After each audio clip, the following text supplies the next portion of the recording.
Selamat bertemu anak. Selamat belajar, terus sehat. Kita akan ketemu di pelajaran IPA. Seperti yang sudah saya sampaikan kemarin, bahwa pada bab 1 kita belajar tentang gejala alam biotik dan abiotik. Saya ingin sedikit mengulang bahwa KD pertama kita, yang pertama adalah memahami gejala alam biotik dan biotik. Kemudian melakukan klasifikasi gejala alam biotik dan abiotik. Kita akan masuk ke dalam pemahaman alam biotik. Saya mengulang sedikit. Gejala alam biotik adalah suatu keadaan lingkungan sekitar kita yang ditunjukkan oleh keadaan makhluk hidup. Gejala alam biotik meliputi hal yang berkaitan dengan makhluk hidup, misalkan metamorfosis, fotosintesis, penyerbukan, dan lain-lainnya. Artinya bahwa gejala alam biotik itu adalah gejala alam yang disebabkan oleh aktivitas atau karena kegiatan dari makhluk hidup atau biotik. Misalkan kalau metamorfosis serangga itu karena perubahan bentuk dari serangga, dan itu serangga adalah makhluk hidup, maka proses metamorfosis adalah salah satu contoh gejala alam biotik.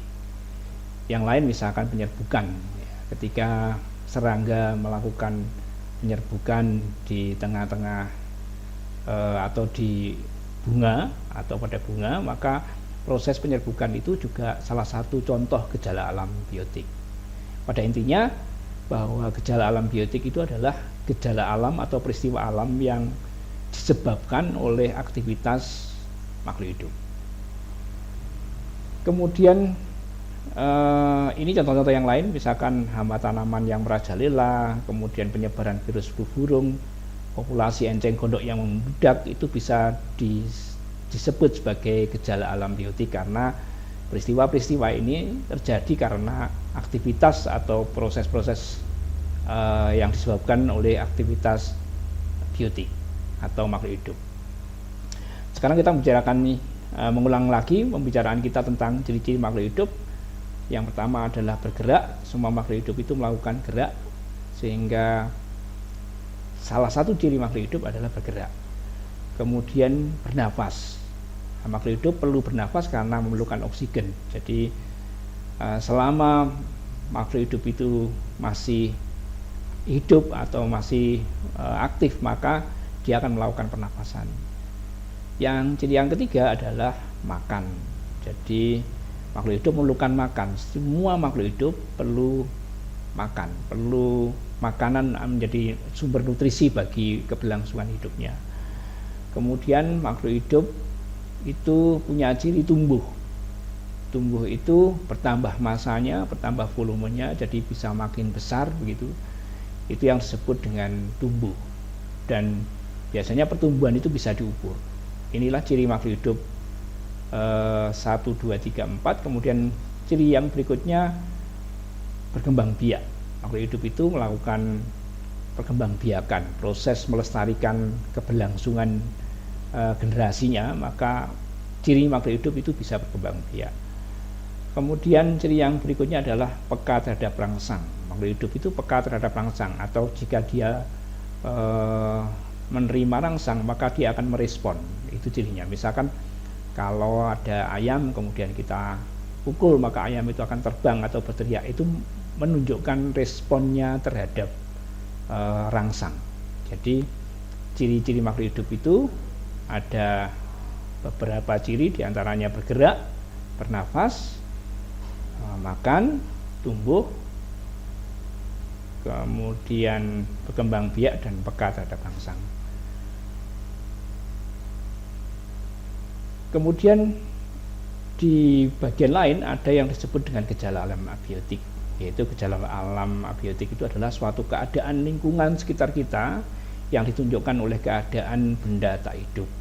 Atau gejala alam biotik berkaitan dengan sifat fisik kimia di luar makhluk hidup.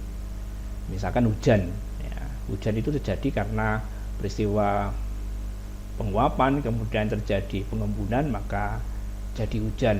Kemudian proses pelapukan yang disebabkan oleh bahan-bahan kimia atau karena fisik. Kemudian erosi, terjadinya longsor itu juga karena gejala alam biotik. Ledakan yang diakibatkan oleh alam, oleh alam atau yang bukan disebabkan oleh aktivitas makhluk hidup, itu berarti gejala alam abiotik dan sebagainya. Atau pada intinya gejala alam abiotik adalah peristiwa alam atau keadaan alam yang disebabkan oleh aktivitas atau akibat dari proses-proses benda-benda tidak hidup. Di contoh yang lain disebutkan di sana, misalkan gunung meletus, kemudian tsunami, hujan, itu adalah peristiwa gejala alam abiotik dalam kehidupan kita sehari-hari. Setiap peristiwa alam yang terjadi, baik gejala abiotik ataupun biotik, itu dicoba dijelaskan oleh manusia.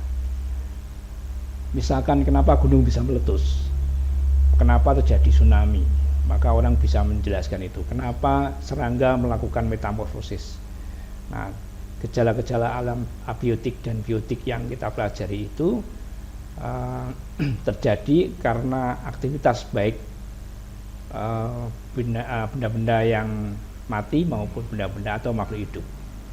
Dan keduanya dipelajari oleh manusia untuk digunakan kalau itu memang bermanfaat atau dihindarkan kalau itu menimbulkan kerugian. Kemudian kemarin di tugas pertama IPA ada beberapa pertanyaan, ada 3 pertanyaan yang mungkin hari ini perlu saya ulang kembali atau saya berikan penjelasannya berkaitan dengan pertanyaan-pertanyaan yang sudah saya berikan. Yang pertama, berikan penjelasan singkat prinsip perbedaan gejala abiotik dan biotik.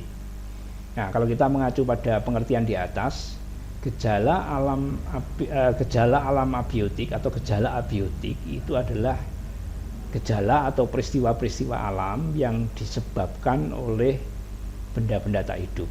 Misalkan gunung meletus itu kan karena magma yang bergerak, tsunami misalkan, terjadinya gelombang laut itu karena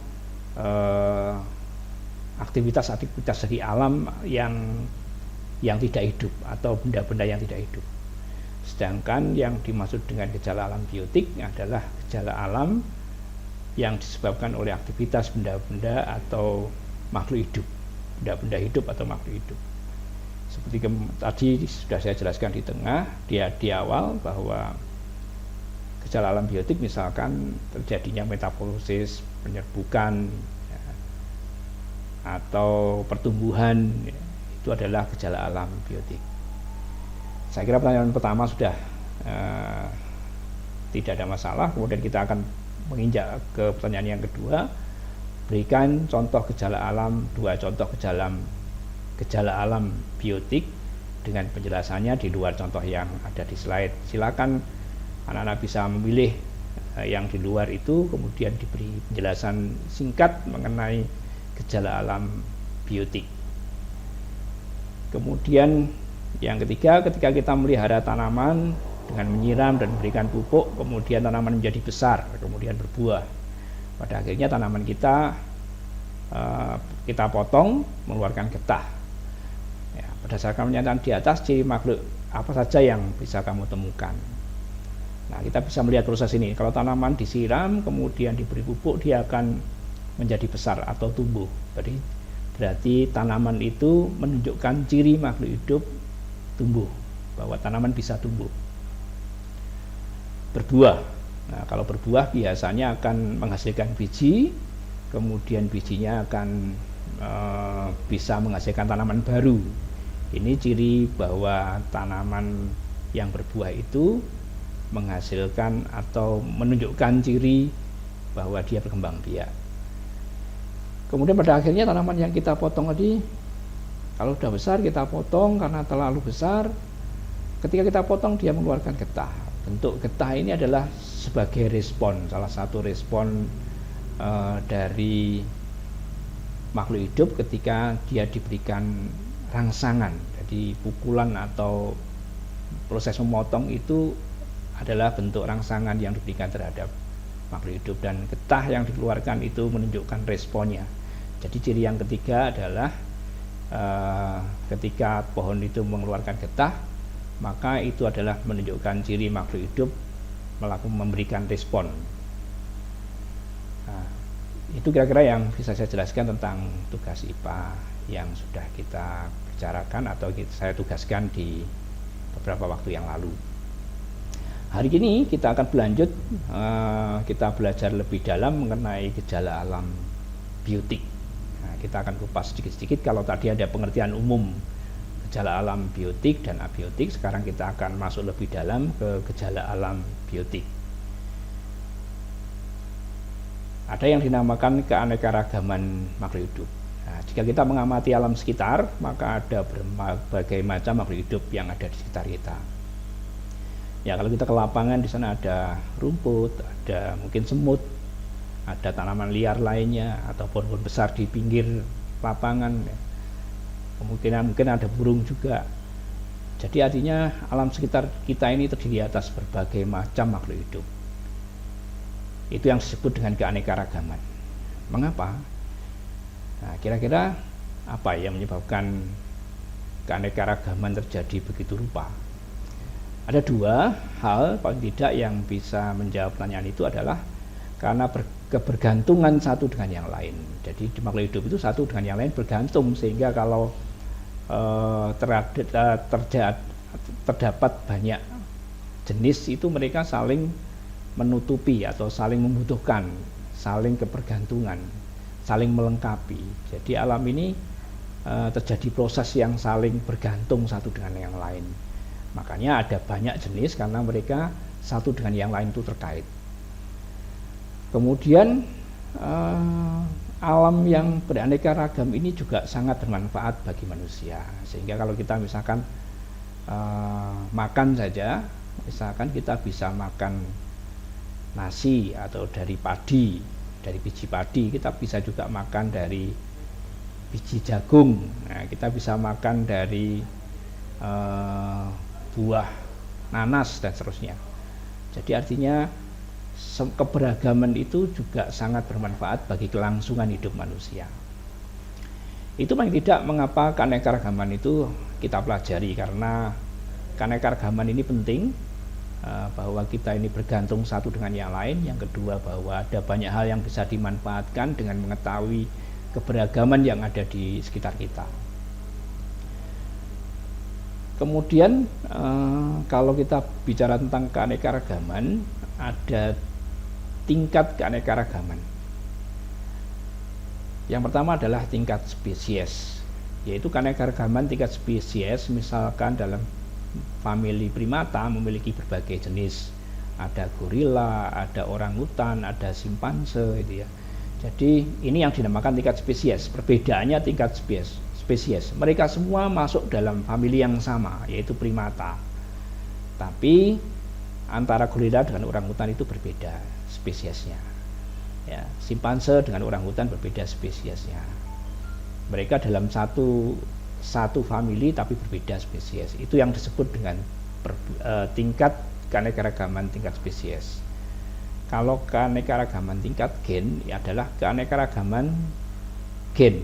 Misalnya kalau kita bertemu dengan sama manusia, bisa berbeda warna rambut, warna kulit, ya, bentuk wajah. Kalau kita masuk di kelas kita pandang teman-teman kita, tidak ada, meskipun kita dalam satu makhluk yang sama, dalam jenis yang sama adalah manusia, tetapi warna kulit kita berbeda, bentuk wajah kita berbeda.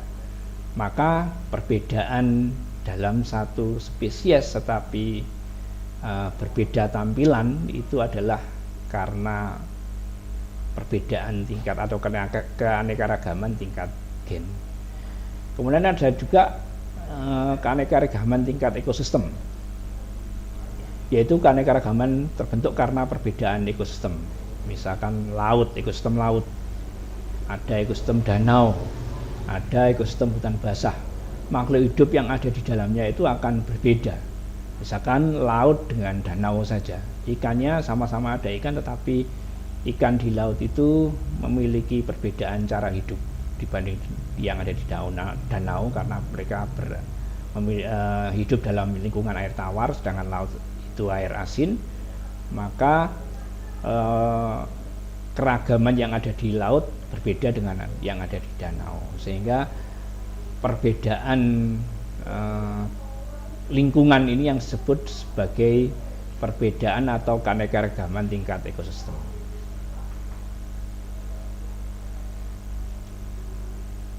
Kemudian kita akan melihat sekarang kalau di alam kita terdapat begitu beraneka ragam baik tumbuhan maupun hewan, maka mari kita melihat secara luas di negeri kita, di Indonesia ini. Indonesia itu terkenal dengan keanekaragamannya yang luar biasa, baik floranya maupun faunanya, baik tumbuhan maupun hewan yang ada di Indonesia. Berdasarkan penelitian Alfred Russel Wallace dan asal Inggris dan Weber dari Jerman, maka Indonesia ini dikelompokkan dalam 4 tipe hewan yang berbeda yang menghuni alam Indonesia atau 4 wilayah.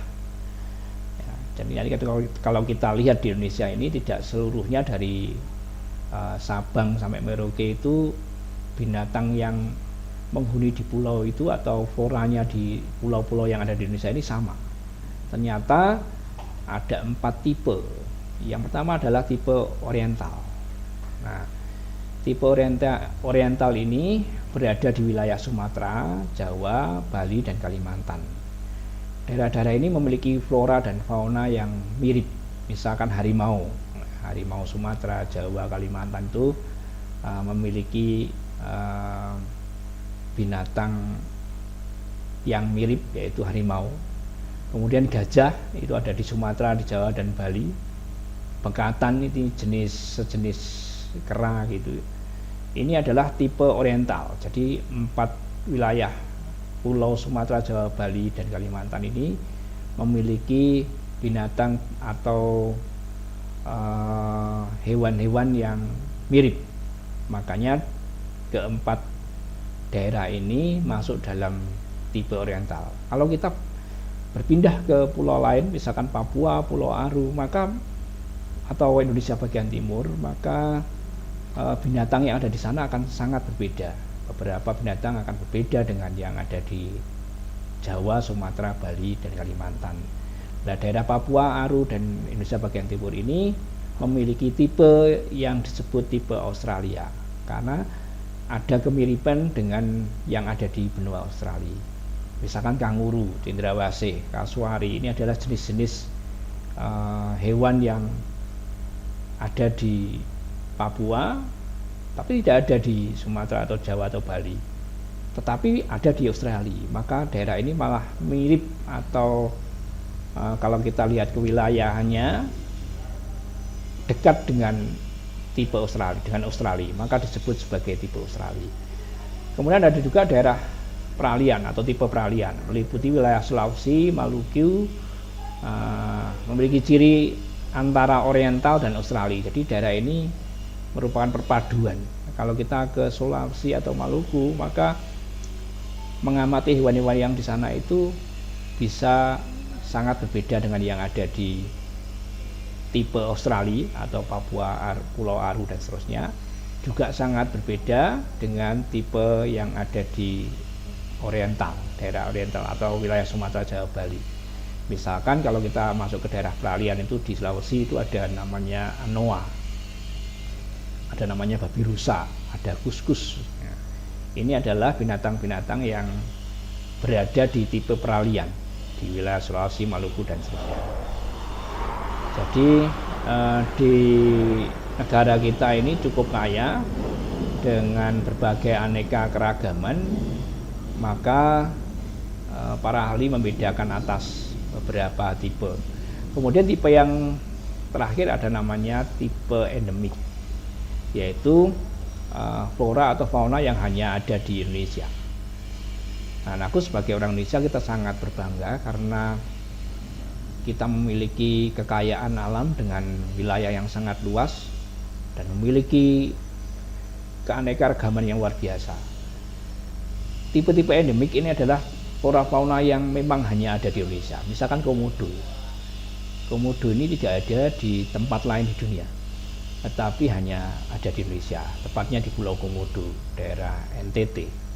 Kemudian Rafflesia, ini adalah bunga yang sangat besar, bunga raksasa. Ini hanya ada di Indonesia. Maka kita sebagai generasi penerus punya kewajiban melestarikan kekayaan yang kita miliki ini. Ya, ada banyak keanekaragaman yang dimiliki, baik flora maupun fauna, yang bisa kita manfaatkan, bisa menjadi aset kita sebagai bangsa. Maka menjadi kewajiban kita untuk bisa melestarikan, karena kalau kita balik pengertian kenapa harus terjadi keanekaragaman, karena ada keterkaitan kita dengan makhluk-makhluk di lingkungan kita, ada saling kebergantungan. Kalau kita bisa menjaga kelestarian apa yang ada di lingkungan kita, maka terjaga pula keberlangsungan kita. Ya, kita sekarang masuk ke klasifikasi makhluk hidup. Karena begitu banyak ragam yang ada di alam kita, maka para ahli untuk memudahkan mempelajari setiap makhluk hidup membuat beberapa tingkat takson. Nah, kelompok yang paling besar ada atau pengelompokan. Jadi supaya karena banyak jenisnya, maka untuk memudahkan pelajari kita akan membuat kelompok-kelompok. Nah, tingkat kelompok yang paling besar atau disebut sebagai takson tertinggi itu adalah kingdom, atau dalam bahasa Indonesianya dijelaskan dengan kata kerajaan. Jadi makhluk hidup yang ada di Indonesia atau di dunia ini itu dikelompokkan dalam beberapa kelompok. Nah, di bawah kingdom itu ada kelompok-kelompok yang lebih kecil yang disebut dengan division atau phylum. Ya. Divisi untuk makhluk hidup, phylum untuk divisi untuk tumbuhan, maksud saya, phylum untuk binatang. Jadi di bawahnya atau hewan, di bawahnya kingdom itu ada beberapa divisi atau division. Di bawahnya kingdom itu ada beberapa phylum. Untuk hewan ada beberapa phylum, untuk tumbuhan ada beberapa divisi. Di bawahnya divisi ada beberapa klasis. Nah, gitu ya tingkatannya. Kemudian di bawahnya klasis ada ordo. Di bawahnya ordo ada beberapa familia. Di bawahnya famili ada genus. Di bawahnya genus ada spesies. Jadi spesies ini takson yang paling rendah, yang paling kecil. Sedangkan kingdom itu yang paling luas. Jadi dalam satu kingdom itu ada beberapa divisio, di bawahnya divisio ada beberapa klasis, dan seterusnya sampai pada spesies. Ya, semoga punya gambaran. Jadi misalkan kalau kita mengelompokkan bangsa itu ada berapa bangsa di dunia, ada berapa ordo. Misalkan manusia itu ada berapa bangsa, di bawahnya ada suku-sukunya, di bawah suku itu ada marga-marganya yang lebih kecil, kemudian di dalam marga itu ada orang-orangnya. Nah, ini spesies. Jadi spesies itu adalah bagian atau takson terkecil. Nah, ini klasifikasi atau tingkat takson yang digunakan pada umumnya. Klasifikasi makhluk hidup memang tidak hanya berdasarkan ini, ada juga yang mengelompokkan itu berdasarkan manfaat. Misalkan tanaman itu ada tanaman pangan, ada tanaman obat, ada tanaman hias gitu. Misalkan itu klasifikasi makhluk hidup juga.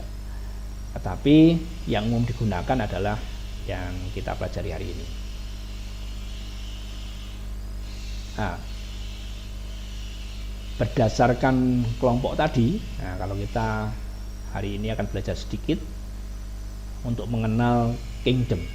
Jadi di dunia kita, di alam kita itu makhluk hidup yang ada di alam ini dikelompokkan atas 5 kelompok besar atau 5 kingdom. Monera atau Eubacteria ini cirinya intinya tidak bermembran. Monera bakteria ini adalah kelompok-kelompok mikroorganisme atau makhluk-makhluk yang sangat kecil yang tidak bisa dilihat. Nah, kemudian Protista juga begitu, tapi cirinya bermembran. Jadi dua kingdom ini pada umumnya adalah makhluk hidup atau binatang, baik binatang atau kelompok makhluk hidup yang tidak bisa dilihat dengan mata, yaitu kelompok makhluk hidup yang ukurannya mikro, ya. Itu Monera atau Protista, atau bersel sedikit atau selnya sangat kecil, atau terdiri atas beberapa sel. Itu adalah golongan Protista dan Monera ini, atau kingdom Monera dan Protista ini. Bedanya kalau Monera itu tak bermembran, tapi kalau Protista itu bermembran. Jadi intinya itu ada membrannya. Jadi kalau kita belajar tentang sel, ada bagian luarnya, ada bagian dalam yang disebut inti. Nah, pada Monera ini intinya tidak bermembran, tidak ada selaputnya. Sedangkan pada Protista intinya diseliputi oleh membran. Kemudian ada kelompok lain yang disebut Plantae. Ini tumbuhan.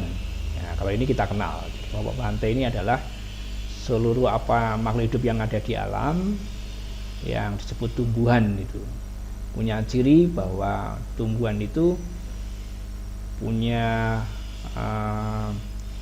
kemampuan untuk berfotosintesis. Ya, cirinya Plantae itu adalah kelompok atau kerajaan makhluk hidup yang bisa melakukan fotosintesis. Kemudian kelompok yang berikutnya animalia, atau animali, yaitu hewan, kelompok hewan. Kemudian ada lagi kelompok jamur atau fungi. Fungi itu tidak masuk di dalam hewan, tidak bisa masuk di dalam tumbuhan karena punya ciri yang berbeda dengan hewan maupun dengan tumbuhan. Nah, kita mengelompokkannya dalam 5 ini. Jadi berdasarkan cirinya, makhluk hidup yang ada di alam ini dikelompokkan dalam kelompok 5 besar. Ada Monera, ada Protista, ada Plantae, ada Animale, ada fungi. Jadi tadi nanti di bawahnya Animale ini ada lagi kelompok-kelompok yang lebih kecil, nah, yang disebut dengan filum tadi. Kemudian setiap filum itu punya kelompok yang lebih kecil lagi dan seterusnya. Maka ada tingkat takson tadi. Jadi urutannya begitu. Dari kingdom kemudian diturunkan menjadi divisio, di bawahnya divisio ada klasis dan seterusnya.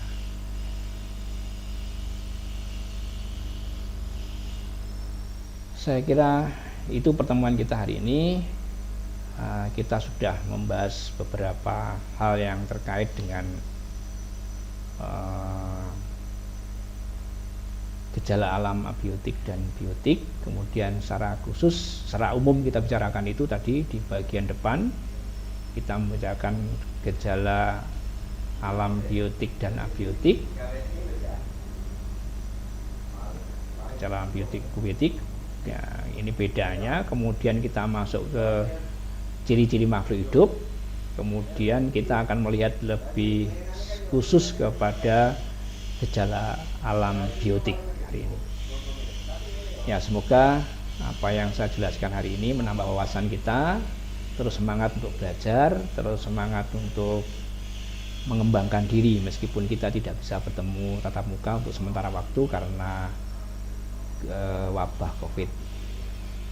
Oleh karena itu, pesan saya anak-anak tetap jaga kesehatan, setia untuk di rumah sambil terus belajar. Nanti kalau ada kesulitan bisa kita komunikasikan lewat WA atau lewat alat komunikasi yang lain.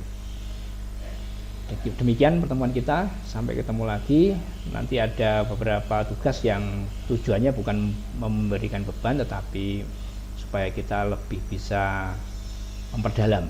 Ya, tugas-tugas yang saya berikan itu tujuannya adalah membuat kalian lebih punya semangat untuk mencari tahu, lebih semangat untuk belajar, sehingga apa yang saya sampaikan ini tidak hanya berhenti di situ tetapi bisa kalian kembangkan.